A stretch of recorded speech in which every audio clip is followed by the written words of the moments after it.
Welcome. Thanks for showing interest. My name is Simon. I work for a company called Email Vision. We're email marketing, social marketing provider. And yeah, I'm very happy to introduce you to Mr. John Sadowsky. We consider ourselves as thought leaders at Email Vision, and that's why we decided to invite John to tell you a little bit about email, social, and the art of storytelling. So John is the author, and he wrote a book. John, just tell me, what's this book about? So what's behind this?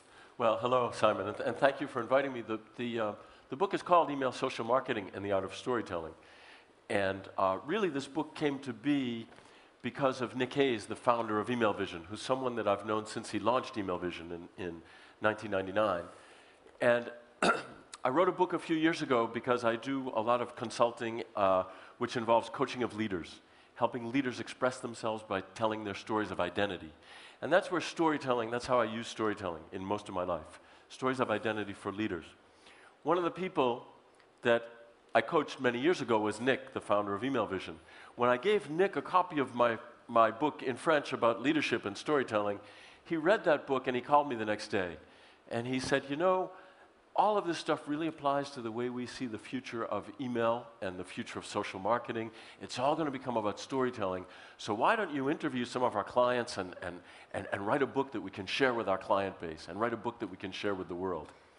And my first reaction was, you know, I don't really think I should do that because I'm involved in leadership. I'm not involved in what you do with email marketing and social marketing. Little by little, Nick, who I've come to see as a real visionary, convinced me to write this book. And I think, you know, this book has had a lot of interest, and I'll tell you about some of that interest as we go along. Sure. One of the things that Nick and I decided to do and that I executed was I looked for some quotes about storytelling. And at the beginning of the book, we talk about why stories are so powerful. Storytelling is powerful traditionally because it's so universal. And I like this quote from Elie Wiesel, who's a French Nobel Prize-winning author, who said, God made man because he loves stories. And I use this quote to just kind of convey the fact that storytelling has been around since the beginning, and it's what human beings do. It's what separates human beings from all the other animals of the world. And if God created man because he loves stories, he created a storytelling animal. So that's one of the first points that we try to make. And I think one of the things I looked for when I started doing research for this book was companies who were telling stories in email and companies that were beginning to tell stories using social media. And this company happens to be one of my favorite companies in the sense that I own one of their bicycles. They make folding bicycles. And they make folding bicycles that you can take anywhere. And so I've been getting their emails for the last 10 years. And even 10 years ago, they were telling stories in their email. They were asking people, what have you done that's interesting on your Bike Friday? And what kind of things can you do with it?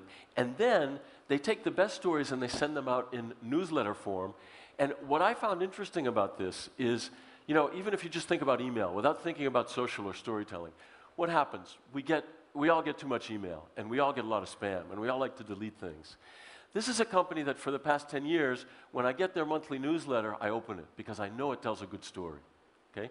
And I think that's a real kind of a bit of a revelation to me.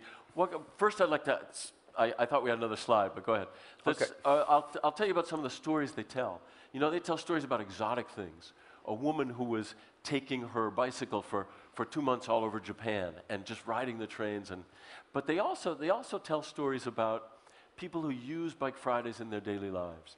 And what's interesting is Bike Friday is not telling you what a great product they make. They're letting the community speak for them. And I think that's the first thing we ought to focus on, is letting the community speak for us. Okay, so another thing that I took a quote from Scott Bedbury, who actually conceived the Just Do It campaign for Nike and was instrumental in making Starbucks an international brand. He says that stories create the emotional context people need to locate themselves in a larger experience. If you think about a company like Bike Friday, they've got their community telling stories, and other people are seeing themselves in those stories. And those stories are triggering other stories in the minds of the users, and those stories are giving meaning to the community. Because really, that's what a community is. A community is a group of people that shares meaning in a larger context. So, you know, thinking about all these things and just looking for some examples, I think there are companies out there already starting to do this, but I think we're not far from the beginning of this movement. Because mostly what I see is people saying, you know, we can blast out our messages on email, or we can use a Facebook page to get our messages out. The best companies are not saying so much it's about getting our messages out. The best companies, to me, are saying it's about getting stories from the community. And this is an example, a small example. And in the book, by the way, one of the things I really wanted to do was not use big-name companies, companies with big budgets, companies with sexy brands. I didn't want to talk about Apple Computer and Sony and Nike. I wanted to take a lot of examples and a lot of stories that show you that anybody can do this with a small budget, with a small group of, with a small marketing team, with not pumping resources into it, and not with a well-known brand. And an example that I found is this company called MyDeco. MyDeco sells things for the home.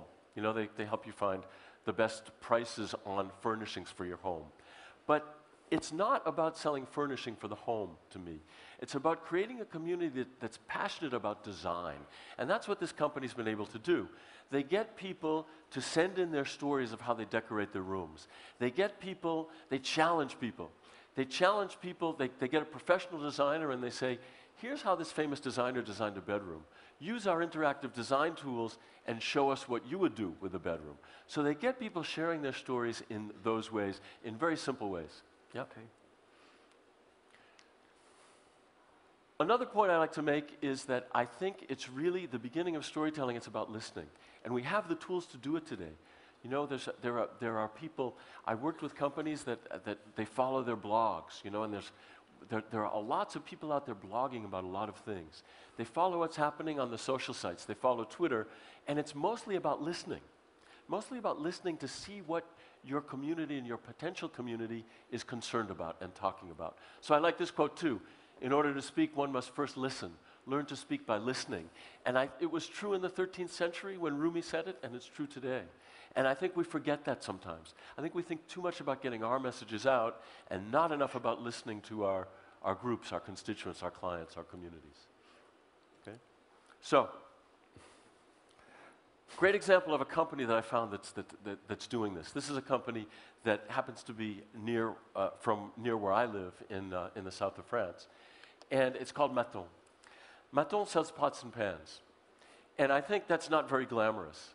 And the marketing manager at Maton often gets up and says, you know, I'm from a company that sells pots and pans. And he really low-keys this thing. This company has done great things, integrating social media, email, and storytelling. So how does a company that sells pots and pans develop this community? And they really have a buzzing community, Facebook page, website.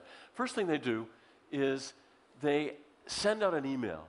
They started just with a pretty good email list of their clients and prospects. They sent out an email and said, we'd like to invite you to join our Facebook page and become a fan. If you're a fan of us or if you're a fan of cooking, okay, come join us. And what happened was very interesting. They sent out this email, and in 48 hours, they had 10,000 fans on their Facebook page. But even more than that, they had a lot of people who said, thank you for the invitation. I would really like to belong to something. What does this tell us? This kind of tells us that people really want to belong, and they want to belong to a group of people who shares their passion.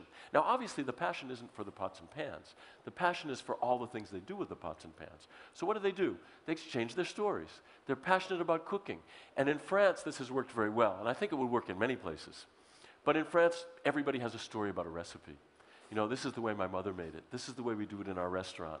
And everybody has a regional variation on those things. So people exchange recipes, exchange stories, and they have a buzzing Facebook page. And I keep coming back to this. You know, if a company that makes pots and pans can have a buzzing community, then I think anybody can do it. And that's the kind of thing I wanted to show in this book. Most important story? Most important story, we think about telling our story. The thing we want to think about is triggering stories for the community and in the community. So the most important story is not the one we tell, it's the one we generate in the mind of the listener.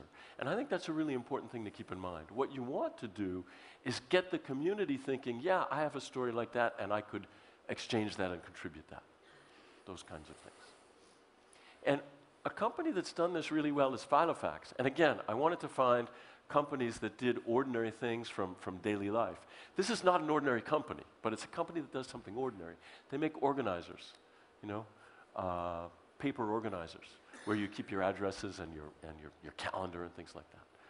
What they've been able to do, and what we've been able to do with them, is help them tap into the passion around being organized or having this object or whatever. And they do all kinds of interesting things. One of the things that they do is they have contests. Tell us a story about your first Filofax. And even I was amazed at this. People write in things about how they felt when they got their first Filofax, how it made them feel. And we discovered a lot of passion around this item. One of the other things we did was we said, well, tell us a story this month about a time you thought you lost your Filofax, and a time somebody gave it back to you, or a time you thought it was lost, or you did lose it, or whatever. The theme was the lost Filofax. And what the passion that came out of that was just incredible. And the interesting thing is, you can tap in, just about anybody can tap in to passion in a related activity or an ancillary activity. And when I thought about it, I think, you know, everybody does this. Nike doesn't get people talking about their stories about how technically great their running shoes are. They get people telling stories about how it makes them feel. So, how did you feel when you lose your Filofax was a very interesting kind of storytelling campaign. Yeah. Great, as always, very inspiring from my point of view. We have a book signing going on at our booth, so who wants a copy of this with a signature of John is very welcome to follow us to our booth. Thank you very much for listening, and we hope we inspired you a little bit to tell more stories about your brands, about your services, and so on. Thank you very much. We kind of